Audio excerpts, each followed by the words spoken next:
So here you are, back at the beginning, wherever that was. And instead of going the good feeling way, you went the way that was most logical, the way that was the easiest to go, because you were observing what was happening. So you went this way a little bit. And as you go this way a little bit, and you don't feel very good, now you feel like you have to justify having gone that way a little bit. So you look for others who are willing to hear you out. And they're always there, because after all, you went the way that they go.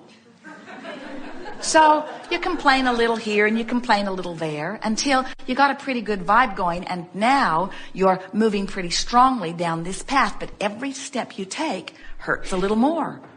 Things fall on you, things poke at you, ideas come to you. It gets increasingly unpleasant. And here's the part we want you to hear. At some point, when you realize how this feels, stop and say, well, I have taken the fork that is not my best work, but I can still branch off now. And I can branch off and branch off and branch off. In other words, I can continue to choose a better feeling path. And when you make the effort to choose a better feeling path, something will come to validate your better choice. It's like a spotlight shines on it. It's like for a moment you can see your goal again. It's like you can begin to breathe again. It's like you begin to feel the blood moving through your body. It's like you've connected back in to the source of life and to the source of clarity. And even though you're still a long way from your destination, you at least feel better. Hope begins to surface within you. As we're moving forward today, we'll talk about a lot of different things, but all of them will be with the basis beneath them of you having 2 points of vibrational relativity that you want to keep your sensors out about. In other words, it doesn't matter what day it is, and it doesn't matter where you are, and it doesn't matter who you are, and it doesn't matter what you're focused upon. We all live by these same laws, and it is this powerful law of attraction that says that which is likened to itself is drawn. And when you get on that not good feeling path, that which is likened to itself is drawn. In other words, you can't go that way and have it work out. If it doesn't feel good, it's not going to get better until it begins to feel better. And you're the only one who can make it feel better, because the world is not oriented to focus only upon you. The universe is responding to your vibration. And the world will not change its conditions in order to please you. And we are so appreciative of that. Because if you could find some way of demanding the ceasing of contrast because you're too lazy to focus, you would be able to affect the ceasing of all that is. Don't worry, you're not that powerful. So we are not issuing ultimatums, but we do think that it's helpful to understand the law. The law of gravity taught itself to you. Did you notice? You didn't learn it in books. You didn't say, I don't know about gravity, so when I step off of here, I just float away.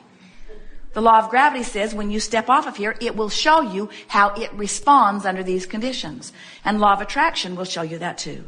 Law of attraction will show you its eternal response to your vibration. You cannot set your radio dial on 6:30 a.m. and hear what's being broadcast on 98.7 FM. The frequencies have to line up.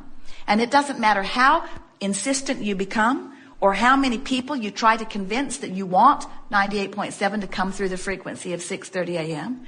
You've got to change your frequency. You just have to. You have to line up with this law of physics, this vibrational law of attraction, which is responding eternally to where you are. Everything is about vibration. You are vibrational beings. You don't know it for the most part because you have interpreters within you that help you to identify vibration. You literally decipher and interpret vibration, and that's why you see as you do, or hear as you do, or smell, or taste, or feel with your fingers. All of these physical senses are vibrational interpreters. But you have another vibrational interpreter that, from our awareness, is more important than all of the rest of them put together. It's the one that the beasts of your planet operate mostly from, even though they still have sight and they can hear. And in many cases, they can hear even better than you can. You, as humans, assign many attributes to animals based upon their ability to smell or their ability to hear that are inaccurate. It is not their hearing and smelling that often makes them as aware as you see them. It is that they are utilizing their ability to sense through their vibrational sensors or emotions. When you are in alignment with who you really are, and do you know what we mean by that? You are here in these physical bodies. You are magnificent. We see you indeed. But you are extensions of source energy. You are extensions of a vibrational stream or current of well-being. And as you allow the connection, you feel wonderful. And that allowance of that feeling good is your allowance of your connection. And that's what true instinct is. When you are tuned in, tapped in, turned on, when you are allowing yourself to be in the vibrational frequency of who you are, it isn't that you see better or hear better or smell better or taste better or touch better while you do.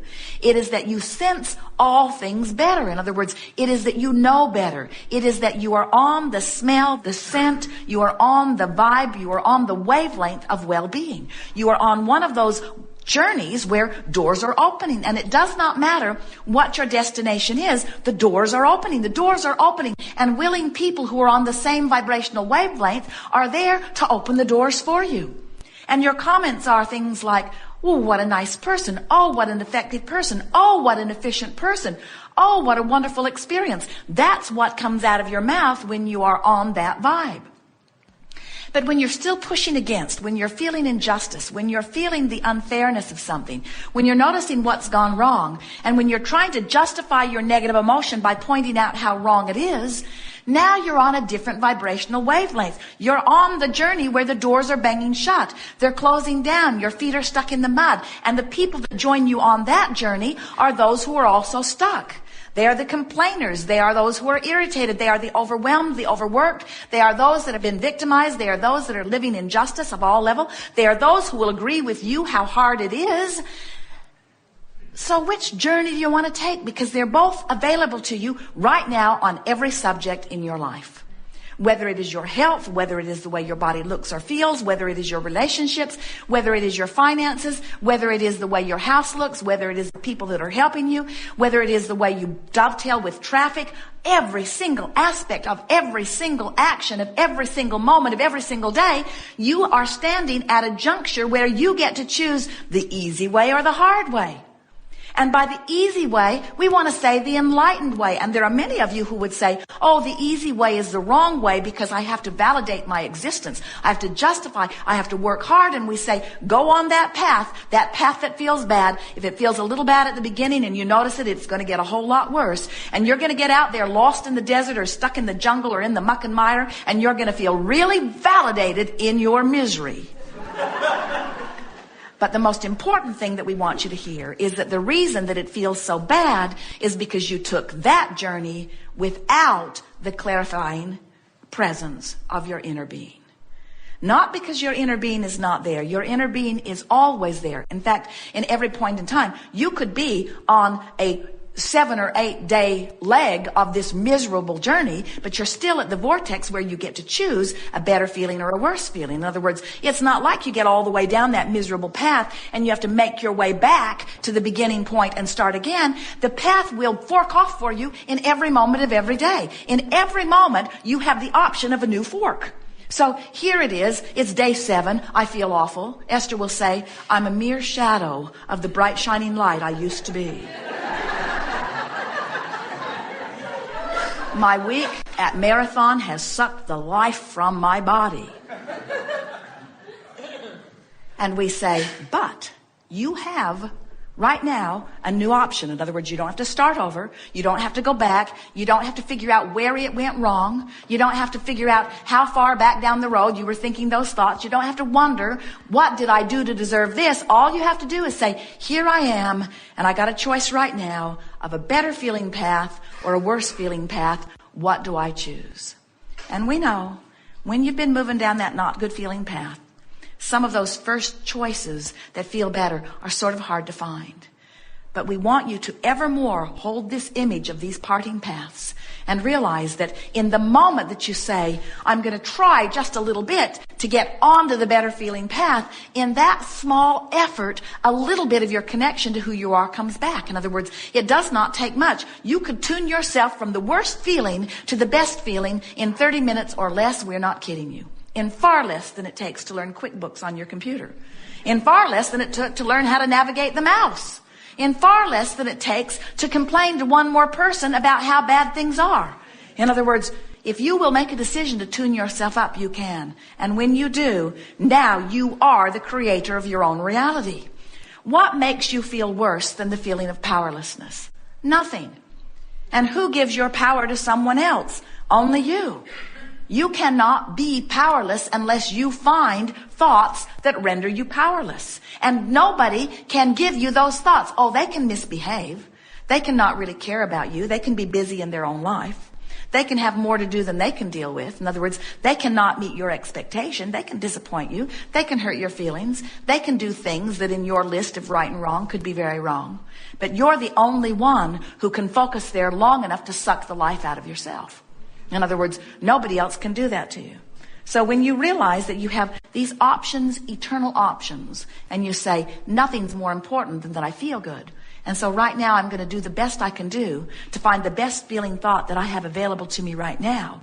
In the moment you make that statement, a light shines on that other path. As Jerry and Esther travel from Phoenix to San Diego, they know it's an easy journey. It's 400 miles. It's west. All they have to do is point in the right direction and keep going. They know they're going to get there. They don't get at the halfway point and take score. Oh, we're in Yuma and there's no place to eat in Yuma. And get all discouraged and disoriented and turn around and go back to Phoenix. Can you imagine? Phoenix, Yuma, Phoenix, Yuma, Phoenix, Yuma, Phoenix, Yuma, Phoenix, Yuma, Phoenix, Yuma, Phoenix, Yuma. We're never going to get to San Diego. Phoenix, Yuma, Phoenix, Yuma. 400, 800, 1200, 1600, 20. No one told us that it was 1,000,000 miles to get to San Diego. I had no idea this journey was going to be so hard. That's really ridiculous, isn't it? Because you know what you're doing on that 400-mile journey. But sometimes we see you sick, better, not good enough, you say. Sick, better, not good enough, you see. Sick, better, not good enough. Sick, better, sick, better, sick, better, sick, better, sick, better. How are you? I have a chronic illness. How long have you had it? As long as I can remember. What are you doing about it? Nothing works. You're getting the picture. So as you begin to pay attention to the way you feel, you can make steady progress. And when you understand that when you feel better, it's got to begin to turn out better. People will say, Abraham, it just came out of the blue. I don't know where it came from. And we say, it didn't come out of the blue. You've been beating the drum before something can manifest.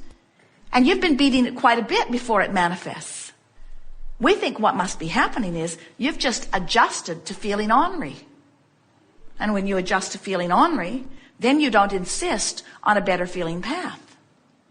You say, well, I didn't feel that bad. And we say, if you've got negative emotion, which is your indicator that you are not in vibrational alignment with your desire, and you don't do something to clean up your vibration to improve the way you feel, don't worry. It will get bigger. The negative emotion will become stronger. You just can't keep marching down the path that doesn't please you without the path that doesn't please you becoming more filled with more things that don't please you. So this seminar is about forking off.